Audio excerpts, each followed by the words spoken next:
예, 오늘 전도서 강의 19번째 말씀을 함께 나누도록 하겠습니다. 앞으로 공부할 전도서 6장 말씀, 오늘 본문의 6장 말씀은 해 아래 사는 인생들, 특히 하나님을 알지 못하는 인생들이 당하는 불행, 고통스러운 일을 소개하고 있습니다. 먼저 첫 번째 불행은 본문 1, 2절에서 소개하고 있습니다. 다시 보면 1절을 보니까 내가 해 아래서 한 가지 불행한 일이 있는 것을 보았나니 이는 사람의 마음을 무겁게 하는 것이다 라고 말씀합니다. 솔로몬은 해 아래서 사람의 마음을 무겁게 하는 한 가지 불행한 일을 보았다라고 말합니다. 여기 불행한 일이라는 말은 본래 재앙이라는 뜻으로 흔히 사용되는 말입니다.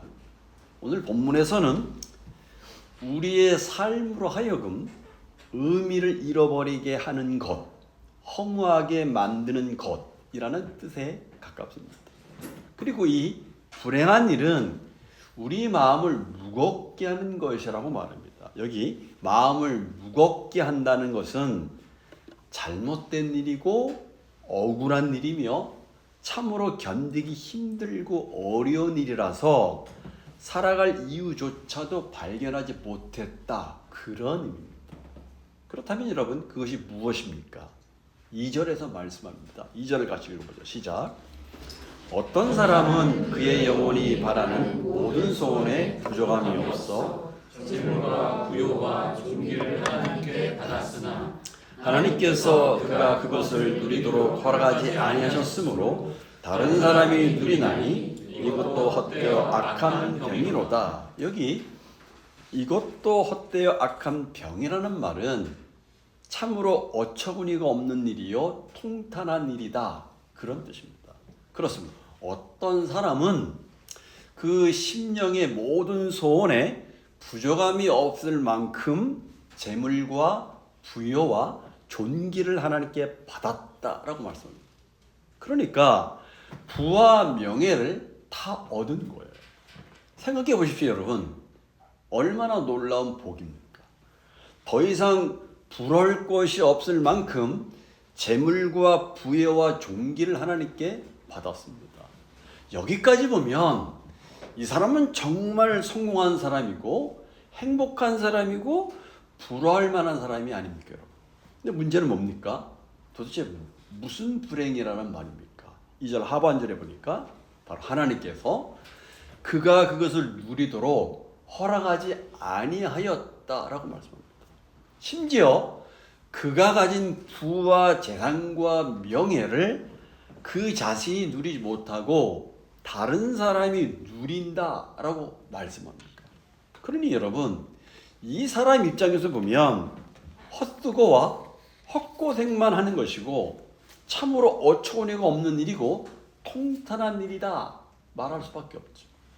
그렇습니다. 모든 사람들이 꿈꾸고 바라던 것을 다 이루었어요. 재물을 얻었습니다. 모든 생활에 부족함이 없이 모든 것이 풍족합니다. 거기에다 존귀함도 얻었습니다. 권력과 명예까지 다 얻었습니다. 그런데 그것을 자신이 누리지 못하고 다른 사람이 누린다는 것입니다.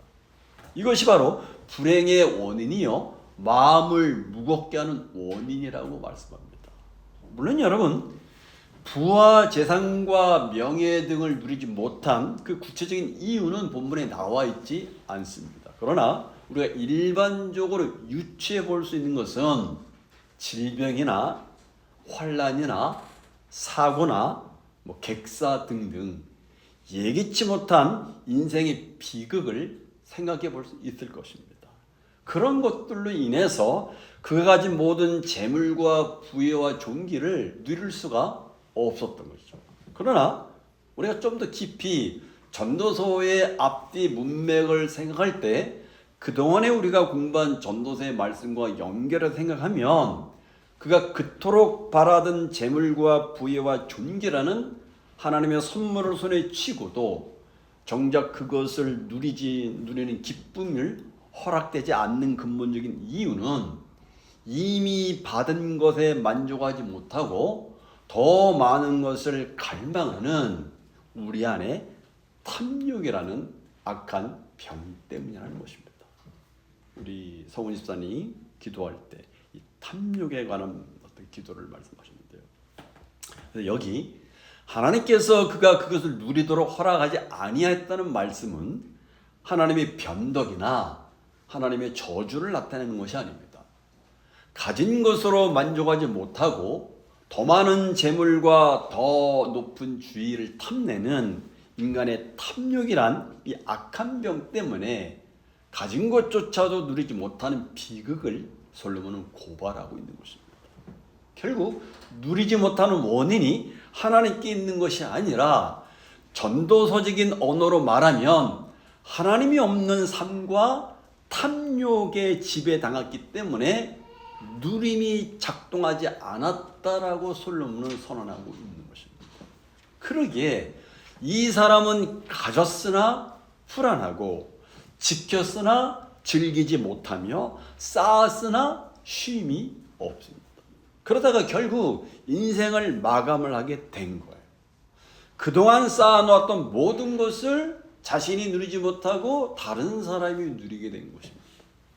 시편 127편 1절에 보면 이러한 모습을 여호와께서 집을 세우지 아니하시면 세우는 자의 수고가 헛되며 여호와께서 성을 지키지 아니하시면 파수꾼에 깨어있음이 헛되도다라고 표현하는 말씀과 동일합니다. 그렇습니다. 결국 누림은 소유의 많고 적음의 문제가 아니라 하나님이 함께 하시는가의 문제입니다. 본문에 등장하는 사람의 문제는 무엇입니까? 소유를 잃어버리는 것이 아닙니다. 소유한 것을 누리지 못한 채 인생이 끝난다는 것입니다. 예수님은 이러한 장면을 한 비유로 정확히 말씀하셨습니다. 누가복음 12장 20절에 보면 또 이르시되 오늘 밤에 내 영혼을 도로 찾으리니 그러면 네가 준비한 것이 누구의 것이 되겠느냐라고 말씀하십니다. 그렇습니다. 전도서 6장에 등장하는 사람의 인생은 소유는 남기고 누림은 남기지 못한 인생입니다. 그러므로 얼마나 많이 가졌느냐, 얼마나 많이 받느냐, 얼마나 적게 받느냐 별로 중요하지 않습니다.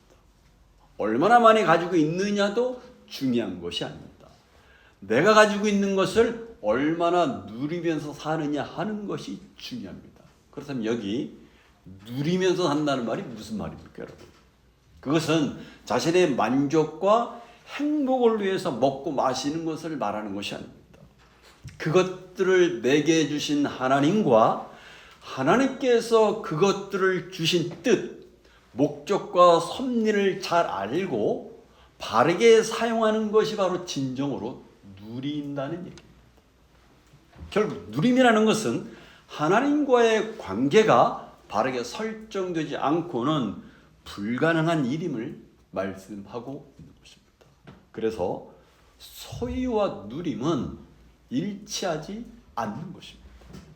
많이 가진 것과 행복과 성공한 것은 다르다는 사실입니다. 여러분, 대다수 한국 교회는 돈이나 세상에서의 출세를 하나님의 축복이라고 생각합니다.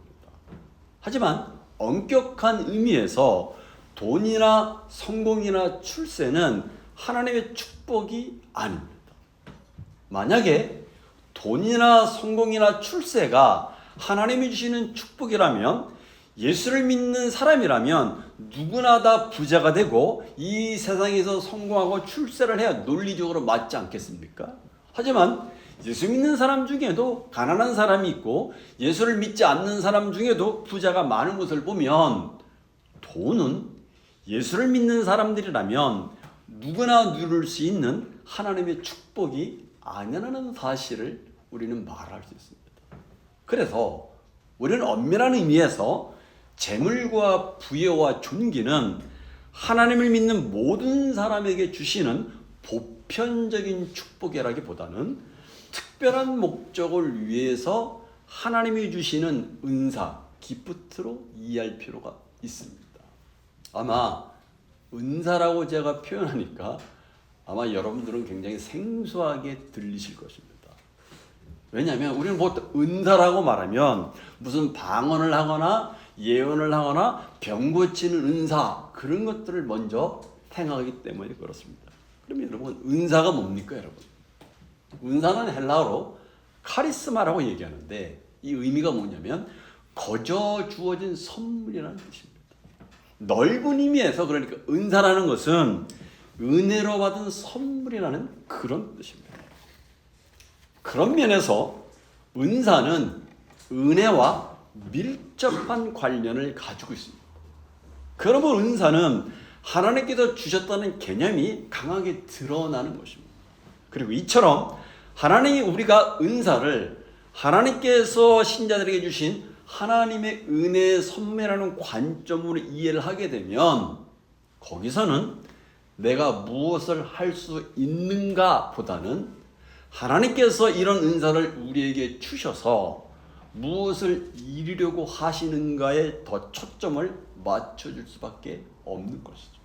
마찬가지로 하나님께서 어떤 이에게 남들보다 많은 재물을 맡기셨거나 남들보다 높은 권세를 주셨다면 거기에는 분명한 하나님의 뜻과 목적이 있다는 것입니다.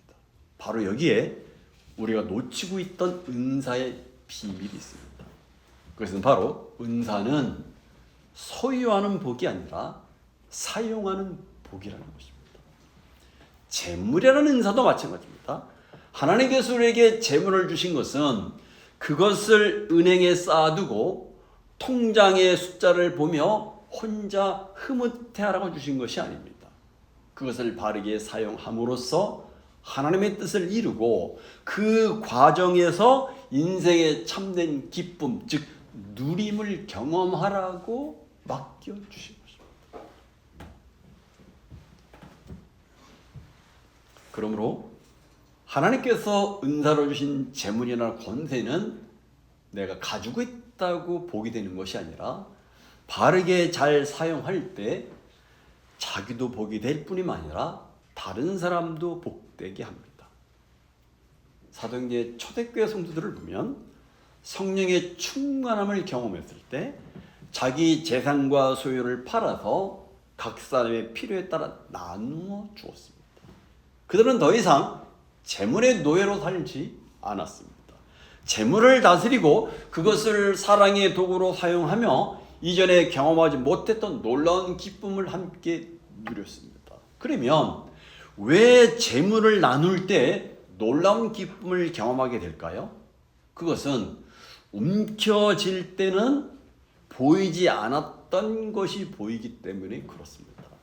나의 나눔을 통해서 나의 섬김을 통해서 한 영혼이 절망에서 일어나고 한 영혼이 한 가정이 회복되는 것을 볼 때 우리는 돈이 줄 수 없는 생명의 기쁨을 경험하게 되기 때문에 그렇습니다. 이것은 소유가 아니라 관계 속에서만 발견되는 기쁨입니다. 그리고 이 기쁨이야말로 하나님이 우리에게 허락하신 진정한 누림의 복입니다. 오늘 묵상하는 이 전도서의 말씀은 우리에게 엄중하게 묻습니다. 우리는 우리의 재물을 어떻게 인식하고 있는가? 우리의 성공과 명예를 어떻게 생각하고 있는가? 혹시 그것이 우리 자신의 노력으로 얻은 전리품으로 생각하고 있는가? 아니면 하나님께서 잠시 맡겨주신 은사로 내가 고백하고 있는가를 묻고 있습니다. 전도서 5장과 전도서 6장은 두 종류의 인생을 우리 앞에 나란히 놓습니다. 세워놓고 우리에게 물어보고 있습니다. 지난 시간에 전도서 5장에서 말씀드린 내용이 뭐냐면 하나님이 주신 몫을 선물로 받고 감사에 누리는 사람에 대해서 얘기했습니다. 전도서 6장은 하나님께 받았으나 끝내 누리지 못한 사람입니다. 이 두 사람의 차이가 무엇입니까? 더 가지지 못한 데 있을까요? 아니면 이미 받은 것을 누리지 못한 데 있을까요? 솔로몬은 우리가 가진 모든 것이 내 것이 아니라 하나님의 것임을 인정할 때, 그리고 오늘 말씀처럼 하나님이 맡겨주신 은사로 인정할 때 우리는 비로소 더 많이 소유해야 한다라고 하는 이 강박에서 벗어나서 어떻게 바르게 잘 사용할까라는 거룩한 고민을 하면서 하나님이 내게 맡겨주신 것을 하나님의 뜻과 목적을 위해서 흘려보냄으로써 진정한 누림의 삶을 살 수 있다라고 솔로몬은 권면하고 있습니다. 여러분, 우리는 돈을 버는 것도 중요하고 높은 지위에 올라가는 것도 중요합니다. 그러나 하나님이 허락하신 은사를 하나님의 뜻대로 흘려보냄으로써 누리는 삶이 더 중요하다라고 말씀하는 이 솔로몬의 권면을 우리는 잊어서는 안 될 것입니다. 계속해서 오늘 본문에 보면 인생의 두 번째 불행에 대해서 설명합니다. 3절에서 6절입니다. 먼저 3절 말씀을 보겠습니다. 같이 읽어보죠. 시작. 사람이 비록 100명의 자녀를 낳고 또 장수하여 사는 날이 많을지라도 그의 영혼은 그러한 행복으로 만족하지 못하고 또 그가 안정되지 못하면 나는 이르기를 낙태된 자가 그보다 낫다 하나니, 구약시대에 자녀를 많이 얻는 것과 오래 사는 것은 하나님의 큰 축복으로 여겼습니다. 근데 문제는 뭐냐면 크게 두 가지입니다. 첫 번째는 뭐냐면 그의 영혼은 그러한 행복으로 만족하지 못한다는 것입니다. 그렇습니다. 이 사람은 만족하지 못합니다. 내가 지금 얻은 것, 누리는 것, 하나님께서 내게 주신 건강, 사랑하는 자녀들, 그것으로 만족하지 못합니다. 그러면 당연히 인생은 불행하죠. 우리도 마찬가지입니다. 지금 가진 것이 참 많은데 갖지 못한 것 때문에 불평하고 만족하지 못한다면 그 인생은 정말 불행한 인생이죠. 재물이 많고 자식들이 많고 아무리 오래 장수한다 하여도 그 영혼의 만족감이 없고 평안이 없으면 무슨 소용이 있겠습니까? 그것은 행복이 아니라 불행이라고 말합니다. 두 번째 문제는 뭡니까? 더군다나 그 사람이 죽을 때 매장되지 못하고 안장되지 못하고 죽음을 맞이했다는 겁니다. 당시 팔레스틴 근동 사람들과 이스라엘 백성들은 좋은 삶은 좋은 죽음으로 끝난다는 생각이 있었어요. 그런데 사람이 죽어서 적절한 장례 절차를 거쳐서 매장되지 못하는 것은, 심지어 시신으로 버려지는 것은 큰 불행이고 하나님의 저주를 받은 것으로 생각을 했습니다. 물론 여러분, 본문에 구체적으로 무슨 일이 있었는지 알 수는 없지만 그 시체를 매장조차 할 수 없을 정도로 어떤 급박한 상황이나 안타까운 상황이 있을 수 있습니다. 또 다른 유추는 그가 죽었을 때 100명의 자녀들 중에 아무도 그의 장례를 치러주지 않았다는 것입니다. 아무도 그의 죽음을 슬퍼하지 않았다는 것입니다. 죽었는데 그 죽음 하나 제대로 거두어서 장사 지내줄 자녀가 없다면 100명의 자녀를 두었다 한들 무슨 소용이 있겠습니까, 여러분? 아무 소용이 없습니다. 결국 죽은 이후에 그의 시신이 무덤에 안장되지 못한다는 것은 살아있을 때는 남들이 부러워할 만큼 삶을 살더라도 허망하게 죽을 수 있다는 것을 이야기하고 있습니다. 솔로몬은 그 사람에 대해서 어떻게 평가합니까? 3절 하반절에 보니까 나는 이르기를 낙타된 자가 그보다는 낫다 하나니 라고 말씀합니다. 그렇습니다. 그 사람이 자녀를 100명이나 낳고 오랫동안 장수하며 살았지만 막상 그가 가진 재산으로 즐거움을 누리지 못하고 심지어 죽은 다음에 제대로 묻히지도 못한다면 태어나지 못하고 태에서 죽은 태아보다 불행하다라고 솔로몬은 극단적으로 언급합니다. 이처럼 낙태된 자가 더 낫다고 언급하는 것은 삶에 의미 없는 고통보다 차라리 없었던 것이 낫다는 과장된 표현을 지금 하고 있습니다. 그러면서 인생의 허무함과 덧없음을 강하게 경고하고 있습니다. 그러면서 솔로몬은 태어나지 못하고 낙태된 자가 얼마나 불행한지를 4절 5절에서 낙태된 자의 불행을 5가지로 묘사하고 있습니다. 첫 번째는 4절 상반절에 보니까 낙태된 자는 헛되이 왔다가 라고 말합니다.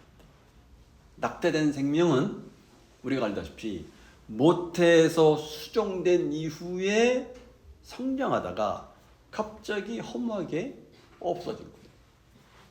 그들은 세상에 왔다가 아무 의미 없이 세상을 떠나버립니다. 두 번째는 사절 중반절에 보니까 어두운 중에 가며라고 말합니다. 그렇습니다. 세상에 태어나서 하루라도 살았어야 햇빛도 보는데, 그리고 그래야 세상을 느끼고 알 수 있지 않겠습니까? 그런데 어머니 뱃속에 잠깐 있다가 그대로 어두운 땅 속에 파묻혀 버리고 만 것이죠. 얼마나 허무하겠습니까? 세 번째는 4절 하반절에 보니까 그의 이름이 어둠에 덮이니라고 말합니다. 낙태된 생명은 그 이름이 무엇인지도 알려지기 전에 인생을 맞춰버리기 때문에 아무도 그의 존재나 이름에 대해서 관심을 가지고 아무도 알 수가 없죠. 그래서 네 번째는 5절 상반절에 보니까 햇빛을 보지 못하고라고 말합니다. 낙태된 아이는 세상에 태어나기 전에 사라지기 때문에 햇빛을 보지 못하죠. 마지막 5번째는 5절 중반절에 보니까 그것을 알지 못하나라고 말합니다. 무슨 말입니까? 인생이 어떤 것인지 전혀 알 수 없고 이 세상에 되어가는 일을 전혀 알 수가 없어요. 이런 점에서 보면 세상에서 가장 더덥고 험한 것이 낙태된 생명이라고 말할 수가 있죠. 그럼에도 불구하고 솔로몬은 낙태된 자가 더 나은 이유가 있다라고 말합니다. 5절 하반절 보니까 이가 그보다 더 평안함이라 앞에서 말한 얘기죠. 100명의 자녀를 낳고 이 세상이. 어떤 점에서 보면 이런 솔로몬의 말은 굉장히 과장된 것처럼 보입니다. 그러나 우리가 조금 더 깊이 생각해 보면 이런 솔로몬의 말이 사실이라는 것을 우리는 알 수가 있어요. 낙태된 생명은 허무하게 와서 어둠 속에 사라지고 아무도 그의 존재를 알아주지 않고 또 인생이 어떤 것인지를 몰라요. 세상이 어떤 것인지를 알 수가 없어요. 그러나 그는 인생이 겪어야 되는 고통에서 벗어나서 안식을 하고 있다라는 얘기입니다. 쉽게 말하면 저와 여러분이 이 땅에 태어나서 어려서부터 살아가면서 학교 다니고 직장 다니고 이런 모든 일련의 과정 속에서 경험하는 어려움과 염려와 스트레스와 이런 것들을 낙태된 생명을 경험하지 않죠. 그렇게 보면 앞에서 말한 100년을 살고도 누리지 못하고 사는 그 사람보다는 낫다. 그리고 이제 솔로몬은 마지막 6절에서 이렇게 말합니다. 그가 비록 1000년의 갑절을 산다 해도 행복을 보지 못하면 마침내 다한 곳으로 돌아가는 것뿐이 아니냐 이렇게 말합니다. 여러분 1000년의 갑절이 얼마입니까? 2000년입니다. 구약성경에 보면 성경에서 제일 오래된 사람이 누굽니까 여러분? 누구죠? 예, 무두셀라입니다. 무두셀라가 969년을 살았어요. 그렇다면 2000년은 무두셀라가 산 곳의 2배가 넘겨요. 그처럼 오래 산다 한들 행복하지 않으면 아무 소용이 없다라고 말하는 거예요. 장수함이 오래 산 사람도 결국 죽으면 낙태된 자처럼 어둠 속에 파묻혀 버립니다. 이런 점에서 오래 산 사람도 낙태된 자보다 더 나을 것이 없습니다. 오히려 그들은 낙태된 자가 겪지 않아도 되는 수많은 고통을 겪어야만 했습니다. 앞에서 말씀드린 것처럼 태어나서 죽을 때까지 학교 다니는데 여러분 상위 1%죠. 공부하는 게 너무 좋아서 아침에 눈 뜨면 학교 가고 싶고 이건 상위 0.2%. 대부분 아침에 일어나기 싫고 직장 다니는 게 마찬가지 아닙니까 여러분? 여러분 중에서 빨리 내일 아침에 일어나면 좋겠어. 직장 가고 싶어. 그런 사람이 있습니까 여러분? 그것도 상위 0.몇 프로겠지, 그렇죠? 대부분 오늘도 어떻게 예, 다 경험합니다. 그런데 낙태된 생명은 그런 것들을 경험하지 않고 그렇죠.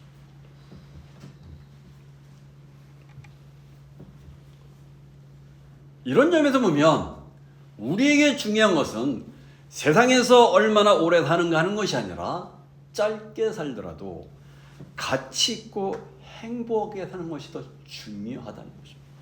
2000년이 아니라 3000년을 살아도 하나님이 주신 복을 누릴 줄 모르고 그저 더 많이 소유하고 더 많은 쌓는 인생이 되면 결국 남는 것은 죽음뿐이라는 것입니다. 솔로몬은 앞에서 세상의 모든 복을 다 가진 것처럼 보이는 사람일지라도 그 마음에 만족이 없고 비참한 죽음을 맞이한다면 차라리 낙태된 자가 더 낫다는 충격적인 선언을 했습니다. 솔로몬이 그토록 충격적인 선언을 한 이유는 태어나지 않는 자는 고통스러운 인생을 겪지 않고 영원히 나hat 안식하기 때문이라고 합니다. 본문의 6절 말씀도 앞의 말씀의 연장선상에서 이해를 해야 됩니다. 솔로몬은 만약에 사람이 1000년의 값을 즉 2000년을 산다 해도 행복을 누리지 못하면 그 모든 시간은 허무하다라고 말합니다. 아무리 오랫동안 장수한다 해도 인생을 살면서 행복을 보지 못하면 그 인생이 무슨 의미가 있겠느냐라고 묻고 있습니다. 여기서 말하는 행복은 우리가 흔히 생각하는 어떤 조건이나 어떤 상태가 갖추어져서 뭔가 완벽해서 누리는 그거를 말하는 것이 절대로 아닙니다. 세상에서 말하는 사람들이 말하는 그런 어떤 조건의 환경이 갖추어져서 누리는 그런 행복을 말하는 것이 아닙니다. 여기서 행복을 본다는 것은 인생을 즐기며 누리면서 사는 것을 말합니다. 앞에서 말한 것처럼 누린다는 말은 하나님의 뜻을 알고 자신의 자리, 자신의 역할을 잘 감당하며 감사함으로 사는 것을 말합니다. 그래서 여기 행복으로 번역된 히브리 원어를 보니까 토브라는 단어를 사용했습니다. 이 단어는 우리가 잘 아는 창세기 1장에서 하나님께서 천지를 창조하시고 보시기에 좋았더라 라고 사용할 때 한 단어입니다. 이런 의미에서 행복을 보지 못한다는 것은 단순히 우울하거나 불행한 사건을 겪는다는 뜻이 아닙니다.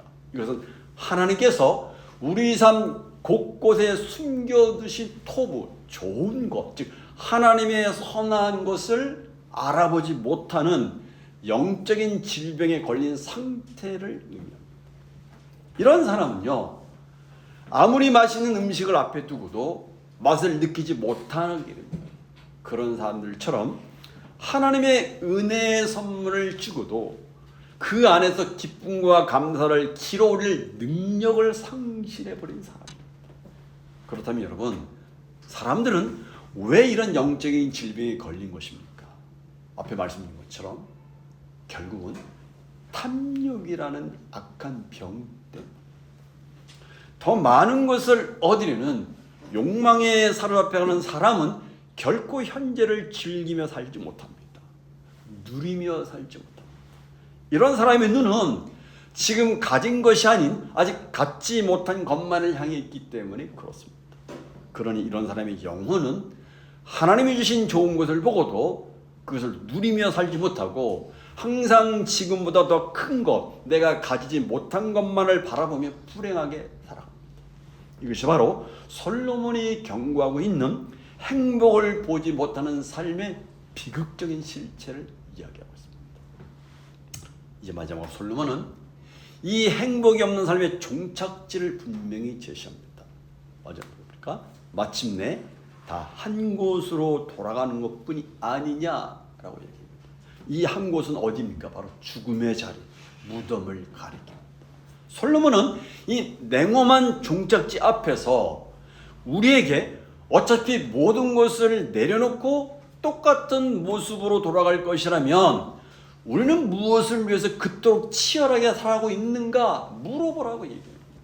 도대체 왜 열심히 그렇게 치열하게 살고 있는가? 우리에게 묻고 있는 것입니다.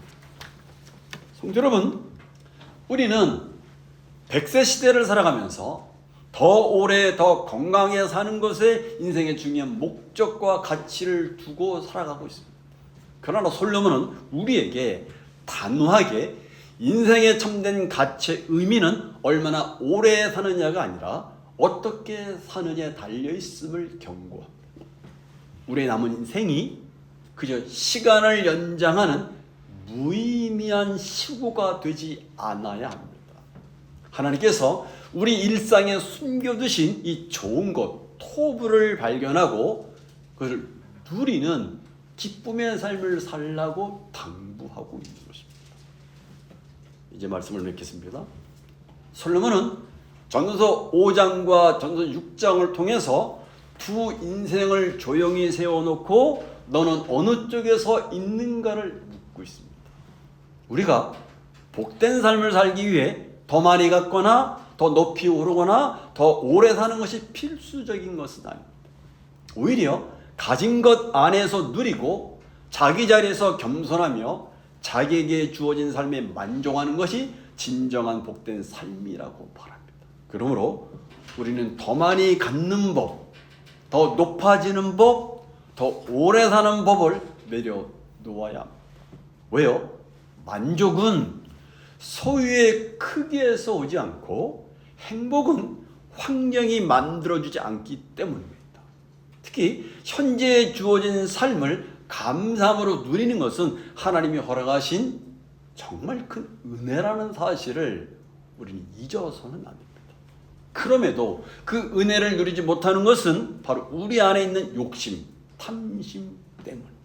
한 주간도 나로 하여금 현재 주어진 삶을 감사하지 못하고 누리지 못하게 만드는 내 마음과 생활 가운데 남아있는 욕심, 탐심들은 무엇인지 생각하며 묵상해보는 시간들을 가지시기 바랍니다. 기도하겠습니다.